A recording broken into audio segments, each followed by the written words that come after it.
Hello, this is Brian Foster on Kardak Radio, presenting the program Spiritism and the Spirit World Around Us. Hello on this wonderful Sunday afternoon, night in other parts of the world. It's 4 p.m. Pacific time, 7 p.m. Eastern, all time zones in between and all around the world.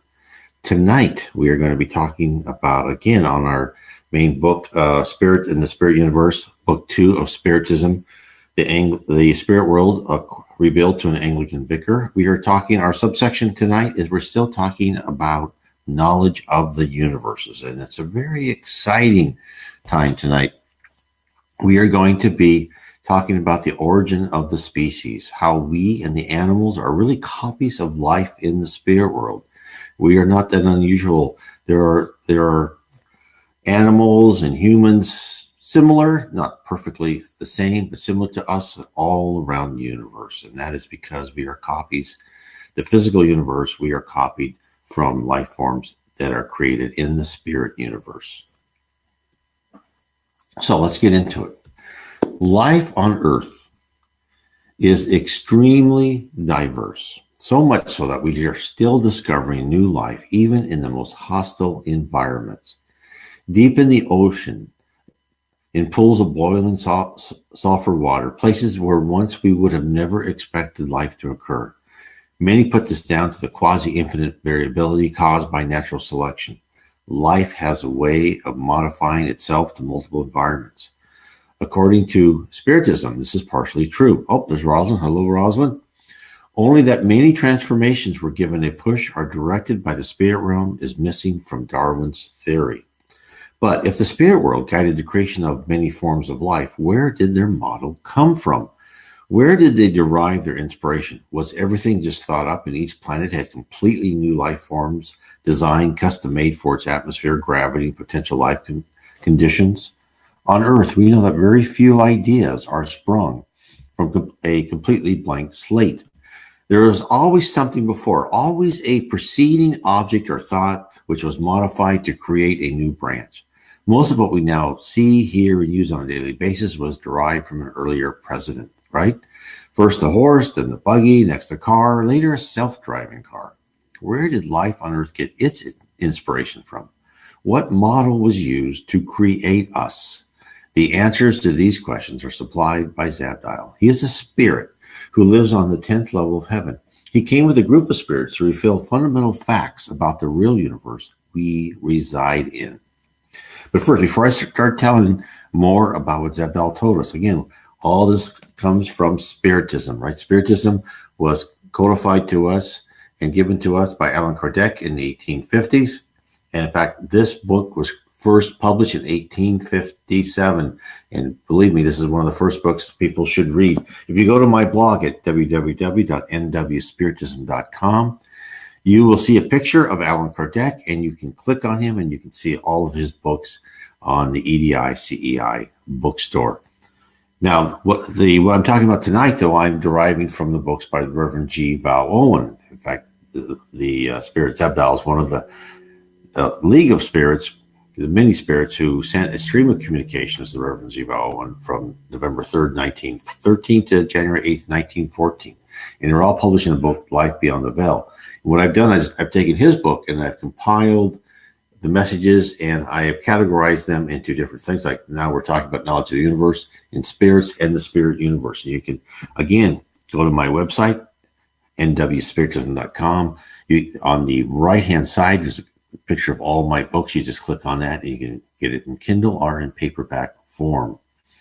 I also have, even as I do these live stream on Facebook, all these are recorded. I have a YouTube channel, and on the right-hand side, you can also subscribe or go to my YouTube channel. Please subscribe. Please share this video. Share it with your friends. Go to YouTube, subscribe, share videos from that, all about Spiritism, because the more we can help the world come to Spiritism, the faster that we can leave a earth of atonement into a planet of regeneration where life will be much better, where we'll have a lot less hate, envy, and chaos in our lives and everyone else's life. So now let's get back to Sabadell. So Sabadell is very interesting. Now he, as I said before, he's sent a stream of communications. And from his high vantage points on the 10th level of heaven, of course, as I said before, remember, when these spirits talked to the Reverend G. Owen, they, artificially gave number systems to the levels of heavens. They said, not everybody uses this, right? We're just using this for you, Reverend G. Owen, so we can put things in perspective. So don't think you're going to read other spiritist books and literature and knowing that these are the same levels. But so he could see the earth and all the effort put into our growth by those below him. He is also knowledgeable about the directives from the stages above him. He doesn't know how many, but he tells us he's very far from knowing how many levels there are above. But to us, he's very high up. And this is what he told the Reverend G. Owen. He goes, I now would tell you somewhat of the intervening of what men call the origin of the species in animal life. But now and at once, I would say the term is all too large, for the origin of different creations in animal life is not found in the realm of matter, but has its genesis in these realms. He means the spirit realm. We have learned here that when the universe of systems was moving towards its present form and constitution, those who had charge to watch and work took their counsels from those of higher degree, and on those counsels shaped their own wisdom. So he's taken us back to before, or at the very least, the early stages of the Big Bang, when the divine laws guided the physical universes were set in place. High lords steered the evolution of our universe based upon guidelines established by higher lords of creation. And the recommendations from these high lords is what Sabadell tells us next. This is what he says. At that time, it was seen that in the heavenly spheres, there were many diversities, both of the forms of life as bodily manifest and of mind in its working. And it resolved that the universe was meant to affect the personalities and types of those who were commissioned to carry out the work of its development. To this conclusion, they were divinely guided, for when their plan was completed, it was given them by revelation to know that the divine approval was upon it in general kind. But it was not of absolute perfection. Nevertheless, it received the imprimatur of the Father who vouchsafes them freedom to work out his will according to their own capacities and power. So what's he telling us? Hence, we humans on earth, all the creatures, right? We are reflections of the creatures residing in the spirit world. Far from perfect images, there must be limitations and adjustments for many physical parameters on different planets. Nevertheless, our frail form is a simulacrum of the High Lord of our universe. From this outline of a plan, all else was spawned. He goes on to tell us this. Thus arose the different orders and species of animal, vegetable, and mineral life, and also of human type and racial character. All of these things being initiated, again, the divine mind pronounced his general approval, as our Bible has it. He found it to be very good. But high as we were those who were chief in the matter of creation, yet they were less than the only omnipotent, and as the working of ordering the universe was very great and wide in extent, the imperfections of their work became magnified as they worked out, so that to a single mind and one of low degree, as is that of man, those imperfections loom vast and great. For it is not competent to one who is so small and undeveloped to be able to see both the good and evil equally. But the evil is the easier seen to him, and the good too high and wonderful to him to grasp its meaning and power. So, Sabadell tells us a lot. When he communicates with Reverend Jabal, he tells us a lot in just, a paragraph. It's just amazing. So, I believe what he's saying. Oh, there's Marilda. Hello? Jose? So, like a child who's given the choice to share or not, invariably chooses to hoard what they have, we too took longer and longer and more lovingly at what is counterproductive to the good. Us humans, we determine that the short-term gain of easy dollars by nefarious means to be the superior to displaying fairness in the sense of honor. We pick the most beautiful and pleasing partner over the steady and most loving. We buy the expensive cars to impress over the efficient and cost-effective automobile. Feeding our selfishness and senses lead to the longer path to ascension, taking an extended amount of incarnations to learn the difficult lessons of learning by the, of living by the golden rule. So then Zabda also tells us that man wasn't created for humankind alone. While we as physical beings are truly in charge of the earth, we are only appointed caretakers of the planet by the grace of the Supreme Being. Successive societies on earth use terra firma as a college to learn. The level of concentric spheres above us also function as a training ground for less dense and pure souls to ascend. And Zabdal tells us, according to the innate power of any being, man or angel, so his environment proportioned and constituted. So all these things, so let's go back. We are copies of what was known before, not perfect copies. And so we have our imperfections. And as Zabdal points out, humans are more attracted to evil at first. And maybe evil is the wrong word. It's more like selfishness, is what we want, and maybe it's harder for us to rise above that. So, as stark as the difference in layout, facilities, and curriculum of a kindergarten to a university, so are the levels from Earth to above. So it's not just the Earth, the physical Earth, which is a learning place, but it's also the level of heaven and the lower zone and the dark abyss below that.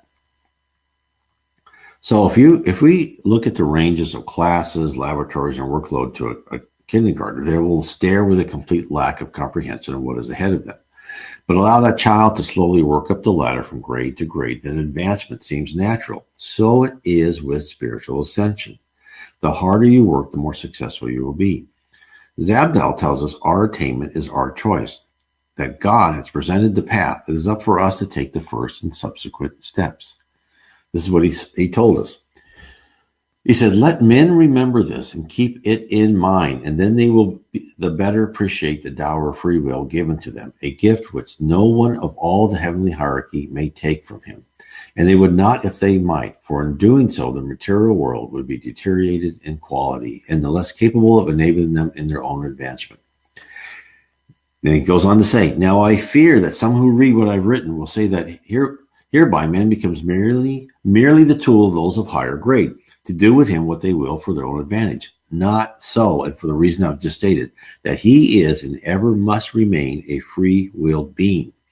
But more, the one great power which animates those who serve the Father is love. There are no mere despots of oppression. Power and oppression are correlation of earth creations. And power means an issuing forth of love, and the greater the power, the greater the love which is sent forth. So let's think about what he says. We have free will, and we know in other books, in Spiritism by Chico Xavier, Franklin de Valdo, when we incarnate, we have plans for our life. And in those plans are good times and bad times, very painful times, suffering times, maybe things that are, times of elation. But they're all meant to test our free will. We're not being told exactly what to do. We go through life given certain trials. Now, yes, that part is very deterministic, but our choice during those during those difficult trials, that is free will. We can either make the good choice or the bad choice, and we can either kind of retard our progress, or we can go forward and change our character and say, oh, I've learned from that. I've learned to be a better person. Or you come from that and you're embittered and angry. And that is why we go through all these trials. So we are truly blessed to live in a spiritual universe, so unlike our present creation. Because we are just on this one little campus on earth, but above us is just a marvelous, this miraculous life of the spirit life. And this is why, this book is so interesting, is it really, all the three books in the Spirit World Revealed to the Anglican Vicar, there's so much revealed to the Reverend G. Val Owen about heaven, how it works, what's the process, why we do there, what we study, how we ascend, everything. And the books by G. Val Owen really explain more than you'd see in the books either by Chico Xavier or Devaldo Franco, Yvonne Piera. They're really talking about higher and higher levels of heaven and the processes of what it means. This is extremely interesting. So we get back what we're talking about. So we have free will, and this is what Sabadell says. You're not just a slave. Now, also, I'd like to point out there was a very interesting communication from the spirit Diogenes in one of the magazines by Allan Kardec. And what he told the group, the mediums that were talking to him, he says that, you on earth, you're just slaves. And he used that word. But the way he said it is like a person in a higher level of college talking to an elementary school, right? In elementary school, you're told exactly what you have to learn, when you have to learn it, when you can take a nap, when you can eat, all that. In college, you have more control. You decide your curriculum. And I believe that is what Diogenes meant, is that here we on earth, we do have free will, but we have free will within the lesson plan given to us. I believe that as we go to a level, planet of regeneration, happy planet, divine planet, etc., we can more work and then decide how we want our curriculum to be. We have more freedom of action. So again, this is why we need to learn and read and study about spiritism, so we can understand how we have to change ourselves and be able to have more, direction of our own life. So, and I understand the fight to raise yourself out of this pit is indeed daunting, knowing that to tend to good and honesty will be met with numerous obstacles that makes even beginning the battle intimidating. But Sabadell supplements our courage with the rewards of ascension to wondrous lands and fortifies our defenses with the legions of spirits ready to lend a hand and shine a light on the true path. Because remember, and I talk about in my book, The 7 Tenets of Spiritism, How They Impact Your Daily Life, we are always helped. We are watched and we are helped. It's up to us to kind of open our mind and look at the signs and signals. But let me give you the message that Sabadell told us. This is what he said. We see more than you do of that awful travail of those who err from this service, and yet we do not despair, because we see also the more clearly the meaning and purpose of it all. And thus seeing, we know that men will one day rejoice as we do, when they too shall, each in his own time, ascend to the higher spheres of service, and from this point of vantage, continue his development. And that day he too will use for his training the material we are using, and of which he is part and portion, when others have taken his place, and he the place of those now lifting upward. To him overcometh, said the Christ, I will give to sit with me in my throne, even as I overcame and am set down with my Father in his throne. So in the Bible, New Testament Revelation 3:21, it now makes perfect sense. Just as Jesus began as a spirit and had to toil up the ladder to become a great Lord, we must perform the same task. One day, millions or billions or maybe trillions of years from now, a spirit residing on earth, laboring to hold onto their values and love for all, will have ascended to the level of our present day Christ and lead a planet full of human-like creatures out of the darkness. So I hope that is interesting for everybody. Now, let's talk about a specific thing, because this is where it's so interesting, though, the information we get from the Reverend G. Vowell and all the spirits that talk to him. And let's just talk about one thing, and this is water. Now, we all realize how vital water is for our survival on so many levels. Water is important in the spirit realm too, but in a different way than on Earth. Whereas on our globe, the property of water is constant. The waters of the spiritual spheres allow different properties to be associated with different bodies of water. How do we know this? Well, the spirit Kathleen communicated. Oh, thank you, Roberto. The spirit Kathleen communicated to the Reverend G. Vowell about the importance of water. Now, she expressed her thoughts about the water of life and how water is endowed to serve the purpose set by spirits. This is what she told the Reverend G. Vowell. Because the waters of the river or fountain or lake are often treated by high spirits and endowed with virtues of strengthening our enlightenment.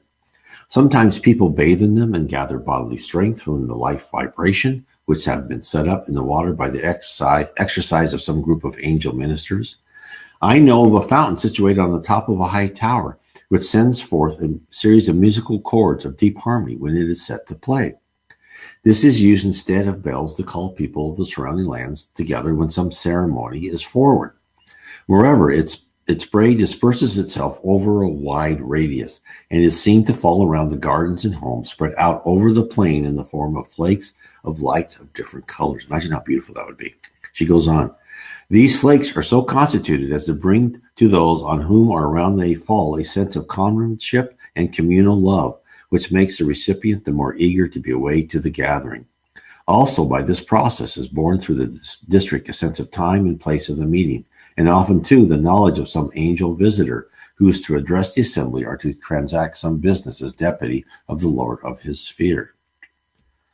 Now, therefore, like everything else in the spirit world, water is fungible. Like white is used as a base for paint, water is merely the foundation of other properties that may be added into the mix. Until water becomes more than a method to quench your thirst, it becomes a method to alter even your perspective. An example that I just talked about, water is used as a signage, a clarion call for an important event. But it is more than that. In this instance of water, alters your perception to urge all touched by the tiniest drop to desire to attend the advertised event. And all of this communication comes from the spirit cloth, Kathleen. So next, Kathleen speaks about a secluded area, an area of natural beauty with roads lined by columns of trees. After introducing the landscape, she describes the particular properties of water in the countryside, in this particular countryside. Imagine in your wildest dreams, these beautiful landscapes. This is part of your reward for going through this problem on earth. And of course, as I say many times, and the spirits tell us in books, not only just from Reverend G. Owen, but Devaldo Franco, Yvonne Pereira, Chico Xavier, is whatever you go through, you will be rewarded 100 times more when you get to the spirit world. If you can be victorious in these trials. And by victorious, I mean just learn, change your personality, study, understand your place on earth. It's not difficult, but it's very difficult, right? It's the getting to change your personality is extremely hard. Understanding we must. That's yes, okay, we understand. Everybody understands that, but actually doing it, boy, that is difficult. And I've been studying spiritism for many years now, and I'm still far from where I want to be. So let me get back to the water. So she's talking about the countryside. So this is what she says: the chief properties of the waters of this river, whose banks we now follow upwards, is that of peace. In a way far beyond all earthly understanding of the qualities of its waters, infuse peace to him who strolls beside its waters. Its various colors and hues, the murmur of its flowing, the plants to which contribute fertility, the shape and appearance of its rocks and banks, all in a very intense measure bring peace to the soul who needs it. And there are many who need that peace among those returning from the lower spheres across the great lake. For it is a strenuous life we lead at times, my friend, and not at all the deadly monotonous existence that so many earth people mean or imagine. Now, when she says that, she is saying about how most people imagine heaven as this cloudy, ethereal place where you don't do anything. And actually, as we've said before, and you'll read a lot in the books, that I've written and that I refer to, is heaven is a place of working, right? We never stop working. That might be sad for some people. I know, but again, think of it. How long can you be idle? A week or whatever? Not for long. So I'll go on with what she said. So there are times when it is necessary to lay the burden down for a while, and for our future operations regain that calm and strong quietude of spirit so necessary to the adequate carrying out of our allotted work. So what she's saying is that it's tough coming to earth and helping us, right? She's speaking about the need for rest by spirits. At first glance, this kind of goes against our concept of life in heaven, free of worry and stress. While we know through the marvelous books by the spirit Andre Louise about the first levels of heaven, which, while a paradise to live in, still entails required work and learning from each soul. Therefore, to combat infinite boredom, we are given a purpose as spirits. And without goals, we become lifeless, right? Hence, we are shepherded from one level to another, not by force, but by persuasion. Spirits are encouraged to learn. They are given tasks to perform and are rewarded for good work and achievement. With complex effort involved, methods to unwind, relax, and rest are necessary. And while each body of water may have its unique characteristics, everything else does too. So what is meant by everything else? Well, let's see what Kathleen tells us. She gives us the answer how everything else has its own unique characteristics. This is what she says. You must also understand that there is in everything here a permeating personality. Every forest, every grove, every tree, lake, stream, meadow, flower, house has a pervading personality. Itself is not a person, but its existence and all of its attributes and qualities are consequent on the sustained and continuous relation of human beings. And their personality, it is which it is felt by all those who come into contact with each and any of these. And in that degree and ratio to their sensitiveness to the particular direction of the resident personality. Some, for instance, are more sensitive to those beings whose activity lies in trees, others to those of the river, but all seem to sense the qualities of a building, especially when they enter within. For these are erected mostly by spirits more nearly of their own quality and degree. And while most of what we call nature spirits are of a state and manner of existence and a function much more removed. Now, remember when I talked last time, I was talking about how the High Lords created, our whole solar system and the planets, and then, their personality came through in that. So there's macro personality from these very High Lords who helped create the very planet we are on. And then there's these legions of people that work with them and create all these other things. And their personality, their creation is all into all of this. It's just amazing. And as Spiritism tells us, everything is made from this one item of matter, which is universal fluid. Everything is either by density, vibrations, by harmony, different combinations. Everything else is created from this thing. And then in the spirit world, our minds affect universal fluid. And that's how we create. We create with our mind. And as I've said before, if you really want to know why you're on Earth, think about what the end game is. Right? And I don't mean end game. To us, it's probably, just the beginning. But it really is, we are advanced in the spirit world, so we too can create with our mind. And would you want someone who loses their temper like me, right? Loses their temper, sometimes doesn't think well of other people, fails all the time.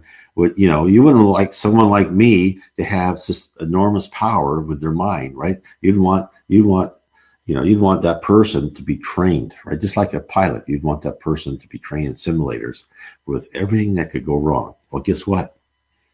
That's where we're on Earth, is to see everything that go wrong and learn about everything that go wrong, especially learn about how our own decisions make everything go wrong.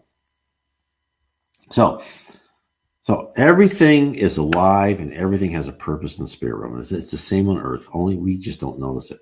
Now, Kathleen, who's just tells us, this is what she says. Now, what obtains in these realms is usually found true in your Earth sphere also, only in a lesser degree of intensity, as sensed by the ordinary individual. Consequent on his deep immersion in matter at this present stage of evolution, it is only less apparent, it is not less true. So think about what she said. It's, again, we live in a artificial world. It's a constructed world. We think we see solid walls, but they're all constructed. We're in a logical universe, and the spirit in our particular physical universe we're in is a logical construct created by the divine intelligence. And the divine intelligence, which you could, known as the spirituality, the God, the supreme intelligence, the great architect, directs high spirits to build galaxies, solar systems, planets, commence life, guide evolution, mature and nurture immature spirits, that's us, through the reincarnation process. So we too one day can become high spirits who cooperate with orders from Most High. We look around and we see solid objects, but that is only a function of the limitations of our temporary physical bodies. We are handicapped because a higher degree of awareness is not required for our current state of training. As we advance, we incarnate, we inhabit bodies with more range and capabilities. Now, let's expand on this further. And this, I think, is something that is probably one of the most important messages given to us through the Reverend G. Valen from the Spirit, Arnell. And what this is the Spirit Arnell is telling us we proceed from the objective to the subjective to the sublime. So let me start with this. This is vital for our understanding of where we are, why we're going through what we are, what's our future, why we've had our past. The Spirit Arnell explains that atoms are made up of ethereal matter, vibrating and spiraling along different paths. Atoms in our physical world are created from elements which originated in the spirit realm. This ether, also known, named, as I said before, universal fluid in spiritist literature, is moved, directed, and guided by a force, mind waves from spirits. Arnell tells us how the atom is created from etheric atoms directed by the will of spirits. This salient fact is the basis of all of what we see on Earth. This is what he said. Now, this is the basic substance of which your planet is made. From what I've already said, you will see that this substance is continuously correspondent to a spiritual energy directed upon it from the inner or higher realms. This being so, then it follows that the whole of the planet Earth and all of its parts and details is also continuously engaged in displaying outwardly the effects of spiritual causes. Now, this is really a hard concept to grasp, right? So hence, not only high spirits, the originators of our solar system and planets, are directing the physical appearance and state of Earth, excuse me, but the collective wills of billions of discarnate spirits and physical beings are constantly shaping the world by radiating thoughts flowing from their minds. We are part of that, right? Our thoughts. This is why this is an important point, for we are told that when the Earth has a majority of enlightened souls residing on our planet, only then can we truly become a planet of regeneration. Therefore, each one of us plays a part in elevating this world to a superior level, a stage of beauty, truth, love, charity, and honesty. So we are continually creating the psychic atmosphere in which we live. And it's up to us to get a majority, and after that, it's grow and grow more into a planet of harmony. And then the whole Earth can rise and ascend to a planet of regeneration. Our collective mindset, along with our spirit guides above, will affect the transition of our dense planet to a lighter vibrational state, more in harmony with other advanced planets. Wars, hate, and envy will become distant memories, replaced by cooperation, love for nature, and fraternity amongst all peoples on Earth. Now, our current spiritual diversity on Earth has a wide range of souls, radiating thoughts of materialism, desires of accumulating even more. Other selfish emotions are mixed with higher emanations of love, fraternity, and care for our environment. The Earth is the melting pot of light and dark desires, each force attempting to influence the other, consciously and subconsciously. This swirl of influence is a constant on Earth, and in the lower spheres, encircling our globe. Arnell tells us that even souls in the first three levels of heaven are exposed to thoughts and emotions ascending from the planetary surface. Therefore, while our own thoughts influence our environment, they're not focused or in agreement. Diversity is allowed because all of us are granted free will. Like I said before, we can think and do as we wish. But again, there are consequences to our actions. And through the resulting lessons we must experience, our character and mindset slowly purifies itself, and our primitive desires fall off and are replaced by higher ideals, life after life.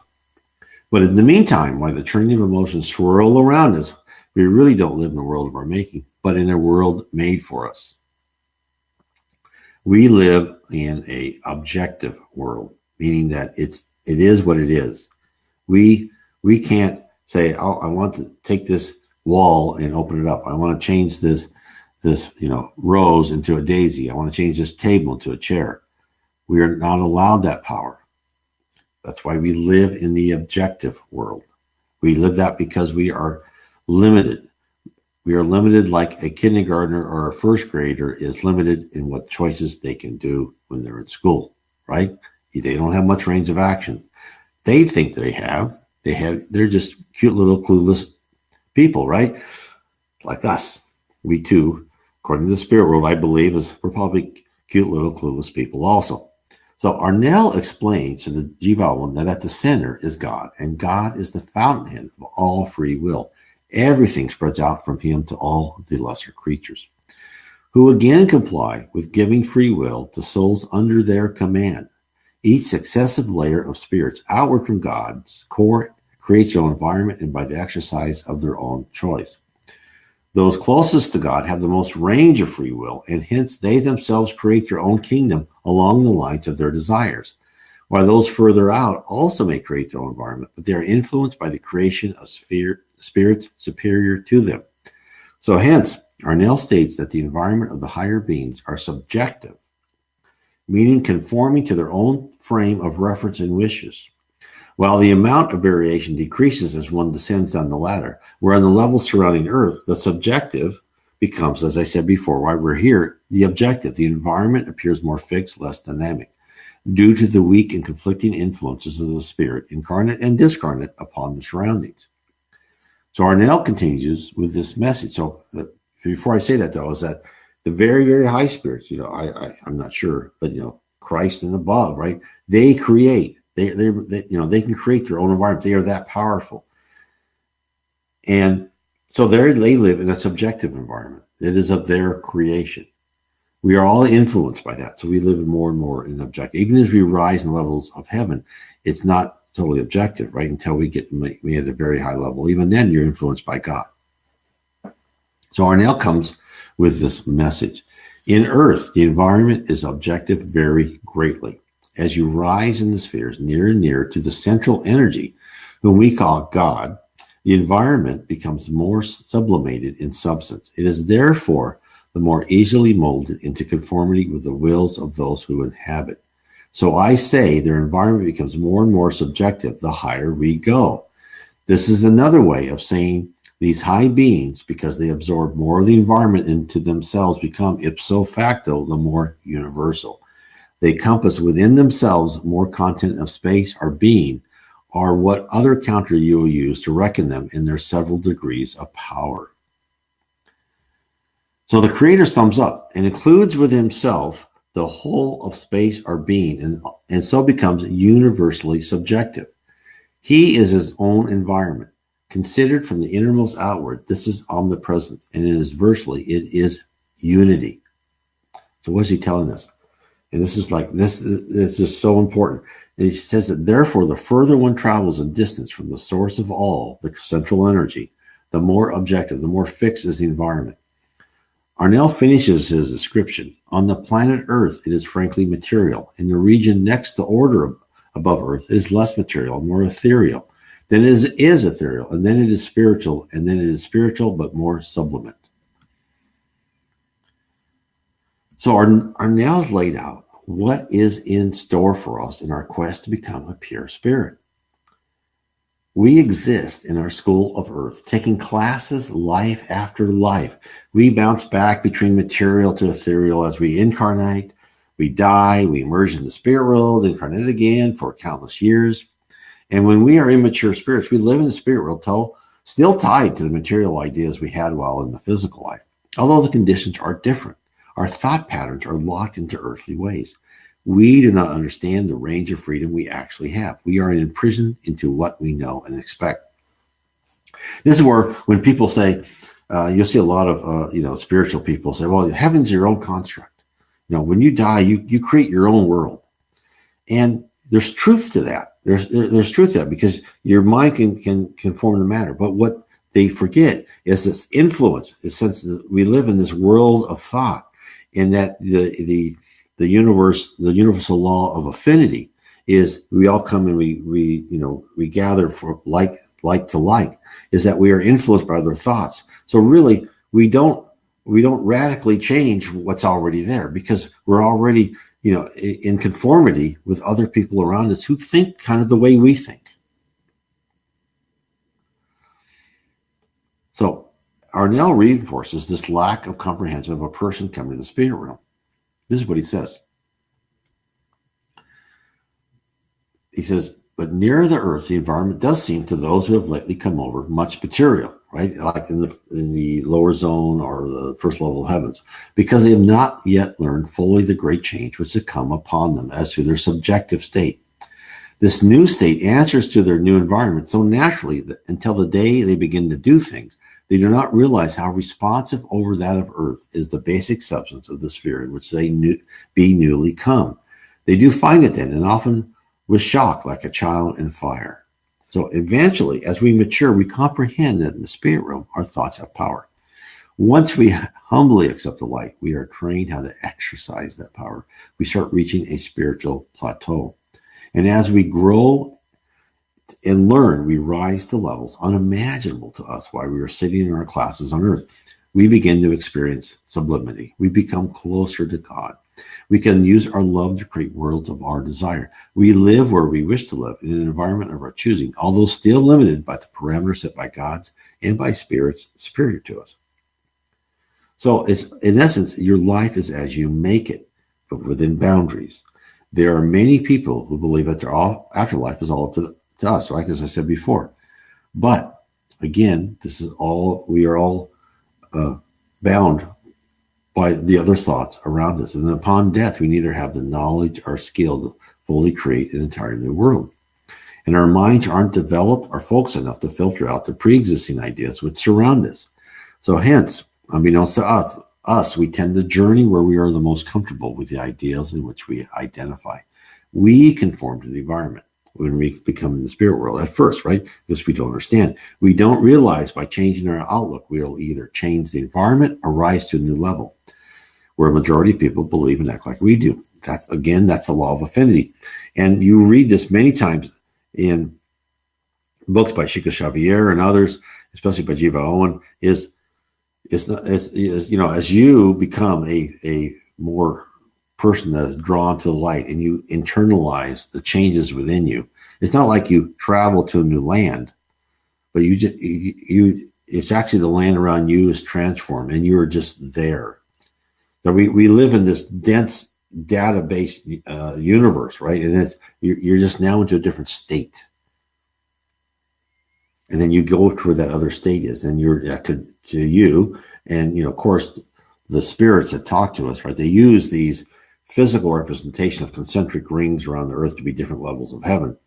But in reality, most probably it's just a change of state. It's more like a huge relational database with, new pointers to new things, and everything's connected.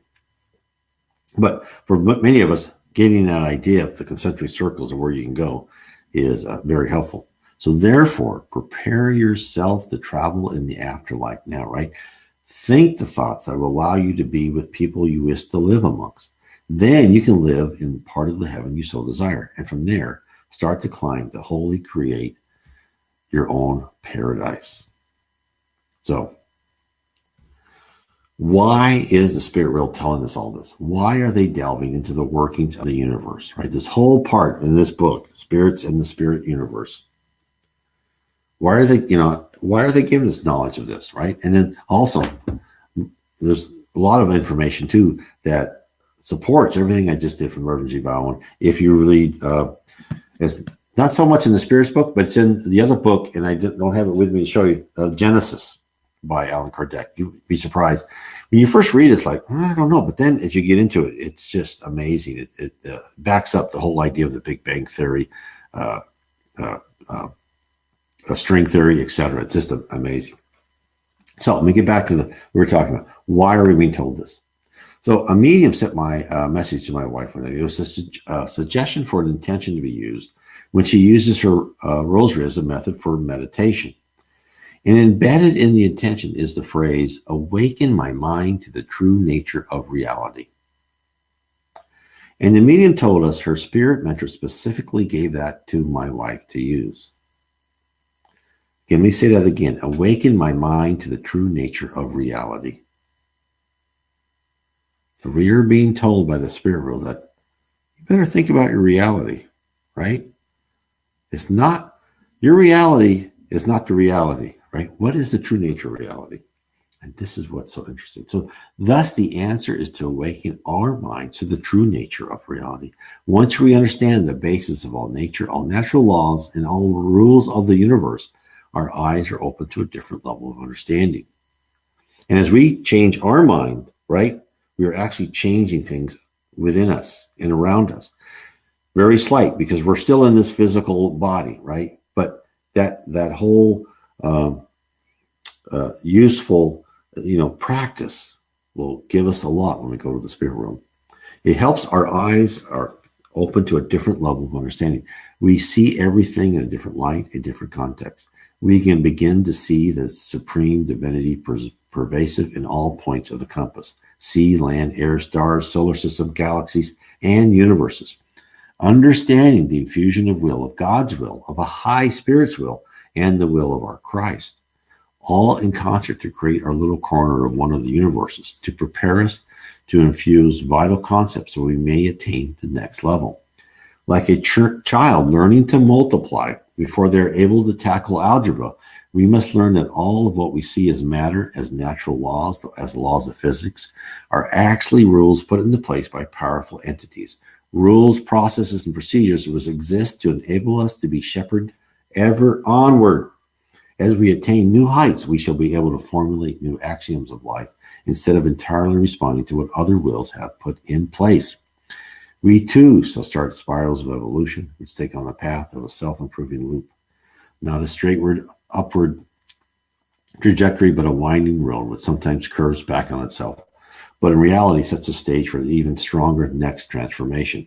This happens on Earth to societies, cultures, and it also happens to us sometimes when we are brought down to create something more powerful. There was this wonderful NDE by this lady who said, and she worked in a, good job. And she's, I had a great husband. Everyone was jealous of my husband. But I said, God, she prayed. I want something better. I'm not satisfied. So what happened to her? Did she get like something much better? No. She got in an automobile accident and it put her in so much pain. She lost her job. Then she was taking these pain pills. And then she says, oh, this is worse. I can't believe it. I am in a worse position than before. Come on, you've got to make this better. So then she went and took her pain pills, and then her husband took her out to dinner. She drank too much. And then as she came home, he goes, I better help you, out of the car into the house because, you're obviously drunk. He goes, no, I'm not drunk. And of course, she fell and hit her head on the concrete. And then she went to the hospital. And all of a sudden, she could feel what other people felt. She became this empath extraordinaire. And she felt this peace all around her. So what happened to her?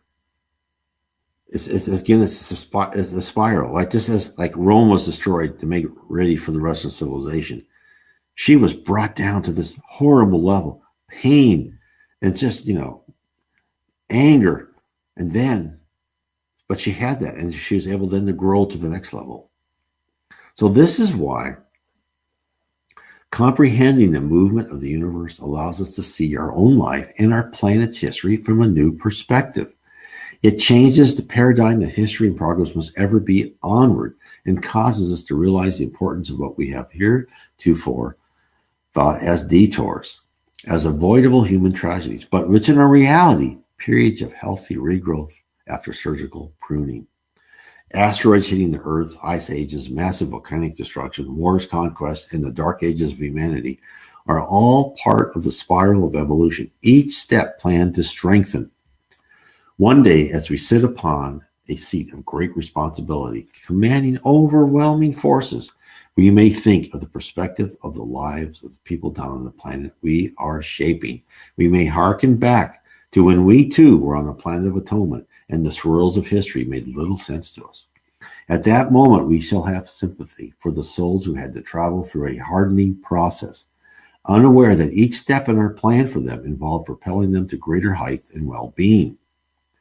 Hopefully, some souls will have read our message about the true nature of reality in the world around them.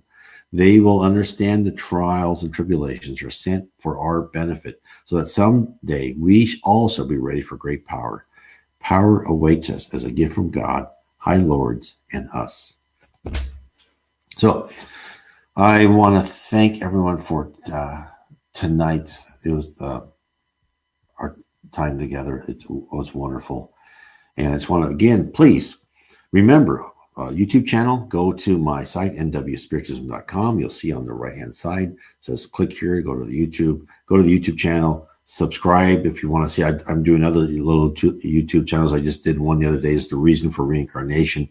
I've done one on gossip, one on how you must go through multiple trials, etc. There's a lot of small 4 or 5 minute, 7 minute YouTube videos. Plus, then all my longer, hour-long, almost hour-long videos where I stream and I talk about a couple of certain a main subject. So there's a lot there. Share this video.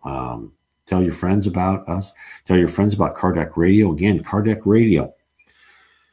You can get it 24 hours a day on your iPhone or your Android, and it's free. Just go to the App Store or Play Store and type in Kardec, Kardec Radio. You can download it for free.